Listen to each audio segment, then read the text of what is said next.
Hello everyone, welcome to my channel born in kitchen. আজ অনেক দিন পর বর্ন ইন কিচেনের রান্নাঘরে আবার চলে এসেছি। মাঝখানে না বিশেষ কিছু সমস্যা হয়েছিল, সে আর রান্নার চ্যানেলে আমি বলছি না।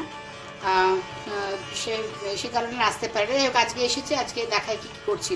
আজকে বানাচ্ছি নবাবদারি চিকেন, সানডে স্পেশাল। আচ্ছা, প্রথমে লাগছে পেঁয়াজ, রসুন, এটা হলো নারকোল বাটা। আমি বড় লঙ্কা, যেটা কাশ্মীরি লঙ্কা বলে, সেটা 4টে ভিজিয়ে রেখে, ঝাল হবে না এটাতে। দই ফেটিয়ে রেখেছি, গোলমরিচ গুঁড়ো, নুন, চারমগজ, পোস্ত, এখানে বাদাম ভিজিয়ে রেখেছি। আচ্ছা, বাদাম মানে কাজু বাদাম আর আলমন্ডস দুটো মেশানো আছে। ব্যাস এই আমার ইনগ্রেডিয়েন্টস। এছাড়া তো ড্রাই স্পাইসেস থাকবে, আদা আদা আদা বাটা লাগবে, ধনে জিরের গুঁড়ো লাগবে, হলুদ গুঁড়ো লাগবে, ব্যাস এই পর্যন্ত। ঠিক আছে, এরপরে আর যদি আরও কিছু অ্যাড করি সেটা আপনাদের অবশ্যই আমি দেখাবো। সেটা দেখতে থাকুন বর্ন ইন কিচেন। এই রান্নাটা করতে কিছু শুকনো মশলা আমার লাগবে। দেখেই বুঝতে পারছেন কী কী শুকনো মশলা দিয়েছি। আমি নিয়েছি গোলমরিচ, লবঙ্গ, বড় এলাচ, ছোট এলাচ, একটু সামান্য একটু কাবাব চিনি, অল্প একটু জয়ত্রী, একটুখানি জায়ফল একটু ভেঙে নিয়েছি, দারচিনি আর একটা স্টার অ্যানিস নিয়েছি। ঠিক আছে, আর এগুলোকে একটু হালকা করে একটু শুকনো খোলায় ভেজে আমি একটু গুঁড়ো করে নেবো। যখন মশলাটা বাটবো সেই সময় একসঙ্গে বেটে নিতে পারি, যেটা খুশি। আচ্ছা, এই নবাবদারি চিকেনে কিন্তু আলুটা অপশনাল। আমার বাড়িতে একটু আলু ছাড়া কোনো রান্নায় ঠিক মতন চলে না। আপনারা ইচ্ছে করলে এটাকে স্কিপ করতে পারেন। আমি কিন্তু এইটুকু আলু একটু অ্যাড করব।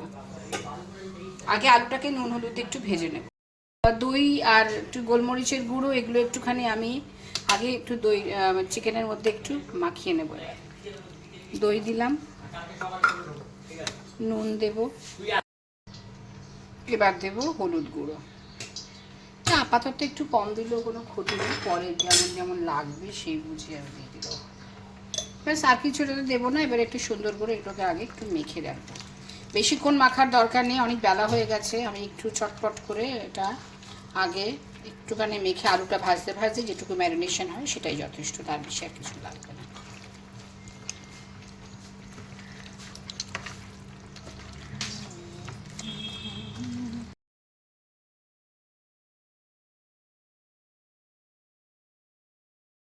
আলুটা তো ভাজা হয়ে গেছে, এই আলু ভাজা।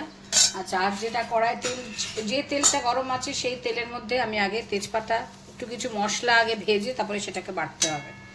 আমি একটু তেজপাতা আর একটা শুকনো লঙ্কা দিয়ে দিলাম। আর তার সাথে যে ড্রাই স্পাইসেসগুলো দেখিয়েছিলাম সেটা তো আছেই, তার সাথে একটু জিরে আর গোটা ধনে আমি অ্যাড করেছি। ঠিক আছে, এগুলো সব একসাথে আমি একটুখানি। আচ্ছা, এবারে এই সমস্ত মশলাগুলো একসাথে দিয়ে দিই।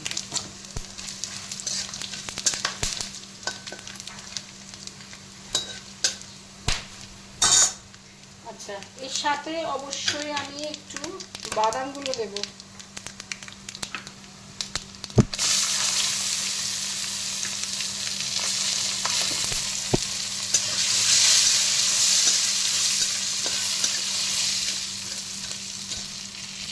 হলো, এরপর দেব রসুন।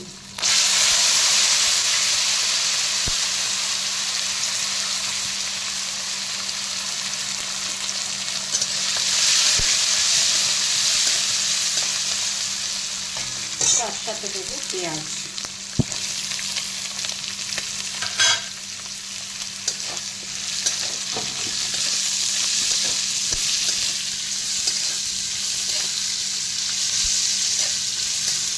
খুব বেশি লাল লাল করে কিন্তু ভাজবো না, বলেই দিচ্ছি। খুব বেশি লাল লাল করে ভাজবো না। টমেটো,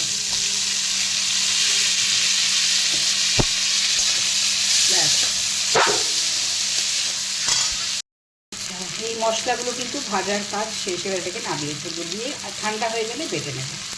চারমগজ, পোস্ত আর ওই যে বড় লঙ্কাগুলো কাশ্মীরি লঙ্কা, তারা বাটার পরে এরকম অবস্থা হয়েছে। সুন্দর রং হয়েছে কিন্তু। যে মশলাটা ভাজলাম, ভেজে বাটার পরে কিন্তু এই চেহারাটা হয়েছে।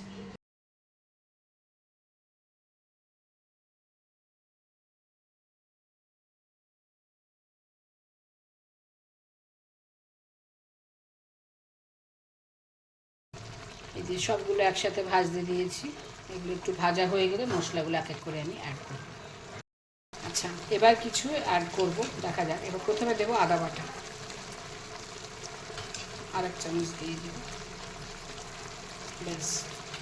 আচ্ছা, তারপরে দেবো যে মশলাটা এই করেছিলাম, মানে বেটে মানে ভেজে যেটা বাটা হলো সেইটা।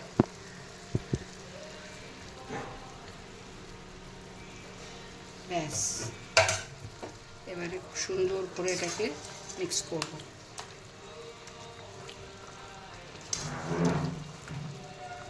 আচ্ছা, তার সাথে দেবো এবারে এই মশলাটা, মানে হলো এটা চারমগজ, পোস্ত আর ওই বড় লঙ্কা, যেটা কাশ্মীরি লঙ্কা বাটা, সেটা। সব মশলা ধোয়া জলটা অবশ্যই দিয়ে দেবো সব। এর সাথে দেবো এবারে নারকোল বাটা। ব্যাস, খুব ভালো করে এবারে সব কষতে থাকবে। সবগুলো তো খুব ভালো করে মশলা মিশিয়ে দিয়েছি, এটাই এবারে ভালো করে কষতে থাকতে হবে। হবে এখন একটু সময় লাগবে। কষা তো চলছে, আরও একটু কষা হবে। তার আগে এবারে কষা অনেকটাই হয়ে গেছে। এবারে আলুগুলো আমি দিলাম। যারা আলু দেবেন না তাদের তো আর কোনো আলু দেওয়ার কাজ নেই, বলেই দিলাম। কিন্তু আমাকে তো দিতে হবে, তাই আমি এই স্টেপে আলুটা এবারে অ্যাড করে দিলাম। এবার আমি এটাকে আবার একসাথে খুব ভালো করে মিশিয়ে নেব। চিকেন অনেকটাই সেদ্ধ হয়ে গেছে, তাই জন্য আমি আলু দিয়ে দেবো। এবার একটু মশলা দেওয়া জলটা দেবো, এখনই সেই কাজটা করার দরকার, মানে আলুটা দেওয়ার দরকার।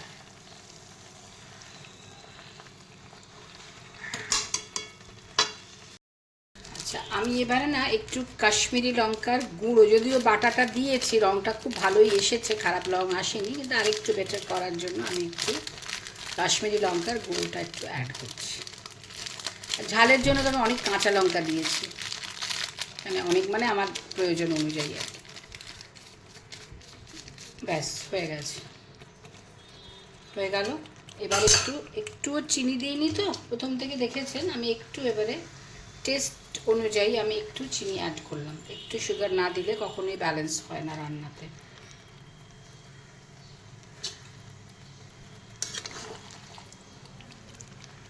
আচ্ছা, এবারে সব একসাথে খুব ভালো করে মিশিয়ে নিই, তারপর আবার আপনাদেরকে দেখাচ্ছি।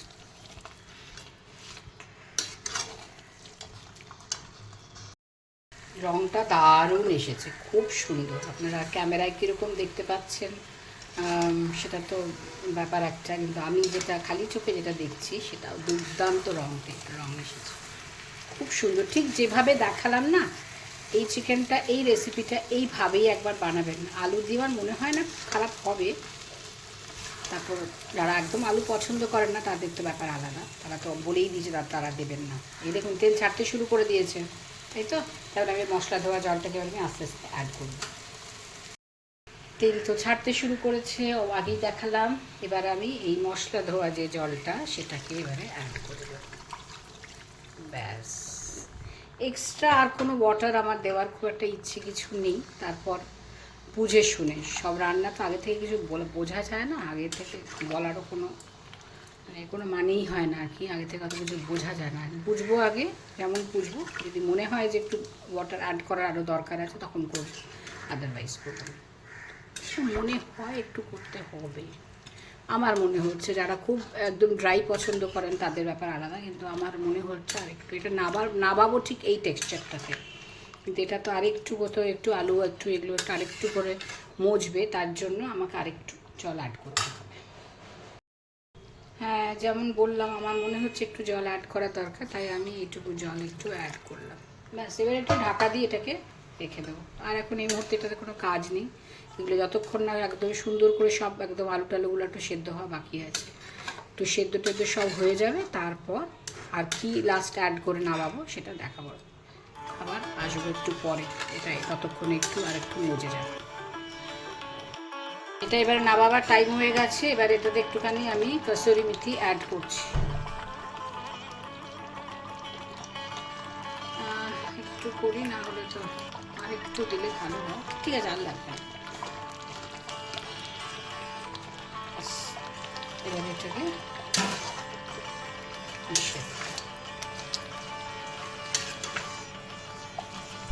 ভালো মতন সব সেদ্ধ হয়ে গেছে।